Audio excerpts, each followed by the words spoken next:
Hi, welcome to Let's Get Your Shift Together. My name's Adriana and thank you for watching this video. Recently I asked my followers on Instagram what they'd like me to make videos about, and one of the topics was suppressed anger. So that's what this video is going to be about. I hope this is helpful for a lot of people because suppressed anger is a big one in the TMS world. If you know anything about TMS, you know about Dr. Sarno.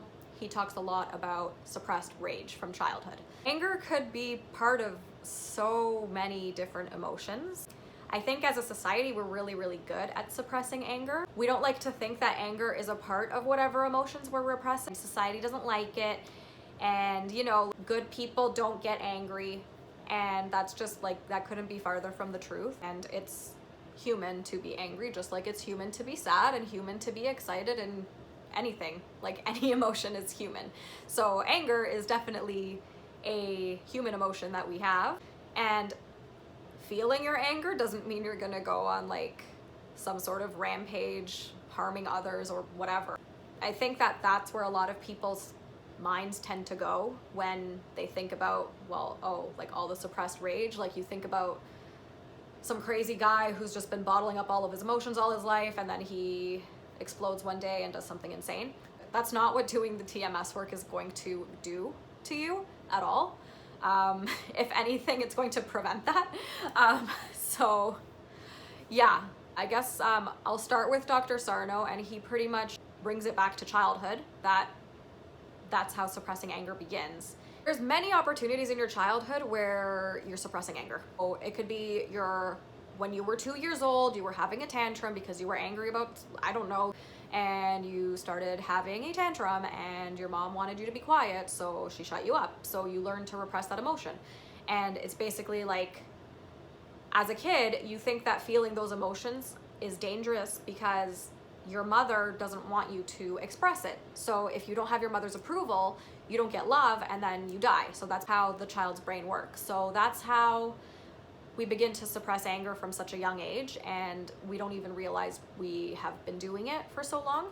And it ties into a lot of like the people-pleasing and other TMS types of personalities. So it's like, you don't really want to be doing something to be pleasing somebody, but you're just going to suppress that anger and just do it just to make that person happy, and whatever, who cares how I feel, right? Like that's kind of how it goes. But that is suppression. So a lot of it, I think, is anger and fear. Those are the two like root emotions, in my opinion, that have all these other emotions layered on top of them. It might take you a while to realize that you have been suppressing anger or fear or whatever. Like you could be sad at first and realize that you've been suppressing sadness, process the sadness, and then you realize there's another layer underneath that, and that's like maybe being annoyed. And then you process that. And then eventually you realize something really made you so angry when you were a child and you never got to express that anger. Maybe it's like a parent's divorce or separation. Maybe it's the loss of a parent. Maybe it's the loss of anybody. And you never really got to feel that anger towards that situation. It doesn't really matter what the situation is, it's just the emotion being processed that matters the most. So once you realize that you've been suppressing the anger, you allow yourself to feel the anger, you're gonna feel so much better physically and emotionally and mentally. Just a big thing to remember when you do uncover an uncomfortable emotion is that it's normal. Everyone has these emotions, you know, like it's not going to kill you, and that's the biggest reason why we end up with the chronic pain from repressing emotions, because we think that that emotion is going to kill us. And anger is one that I think a lot of people fear. So there's another emotion. So there's like fear layered with that anger. So if you're afraid of feeling angry, you need to process that fear first, because you're not going to be able to feel that anger without processing the fear and feeling the fear. And I mean, a great way to process your fear is to just kind of, first of all, recognize that you have some fear. Second of all, maybe just repeat to yourself, I feel fear, and I am not fear, but I feel fear. So those are two different things. We tend to identify ourselves with our emotions a lot.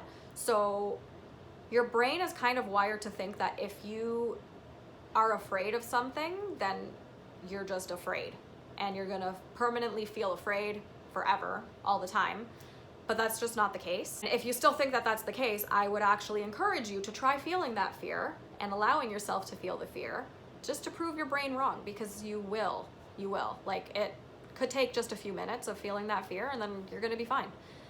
You know, it's just a matter of accepting it, accepting that you have a fear, accepting that anger scares the shit out of you, and there's nothing wrong with that, because that's completely normal to be afraid of anger. Make yourself feel safe about feeling your anger, and then the anger goes away. And it's the same thing with repressed anything else. Like, you can repress excitement, and that comes from fear too. I repressed so much excitement in my life about anything. Like, I tried so hard not to get excited about anything because I had a fear that it would be taken away. So there's a lot of fear behind these emotions that we are repressing. So once I processed my fear behind being excited, I was able to actually feel excited about something, and it felt great. And then I processed my excitement and it went away, and then I think my knee was hurting that day, and then my knee stopped hurting, you know? So it's really like this huge self-discovery thing, understanding what you're repressing and why you're afraid of it, and processing that fear. So I don't think you can really process your anger until you process your fear towards the anger, or whatever it is that is stopping you from feeling that repressed anger. I hope this helped you to understand that anger is a completely normal emotion to have, and it's okay to release some suppressed anger, and it's like super important to release it, because if you don't, you're gonna keep having your symptoms, you're gonna keep having pain, you're gonna keep having your, whatever your symptoms are that qualify as TMS, you're gonna keep having that if you don't release that suppressed anger. And I think anger is one of those things that we've just, as a society in general, we're so good at repressing it because it's yucky, it's not nice, it's not a cool thing to be angry about anything, and it's not like you're gonna be angry about anything by feeling it and by allowing yourself to feel it, because you're angry about whatever it is that happened. Doesn't matter what happened, it just matters that you process that anger, and then it's gonna go away very quickly, usually under 10 minutes. In my personal experience, if I've had to process some like old anger from when I was a child, it didn't really take me that long, but realizing that I had the fear towards the anger was what took me the longest. So I hope this can help you fast track in a way on realizing what is stopping you from understanding that there might be some suppressed anger in there, and why you continue to repress it and not acknowledge it and refuse to believe that it's even there. Please subscribe and like this video if this was helpful for you, and if you have anything else that you would like to know about suppressed anger, if there's anything else you'd like videos about regarding TMS, please feel free to leave a comment or send me a message. And yeah, we'll have another video soon.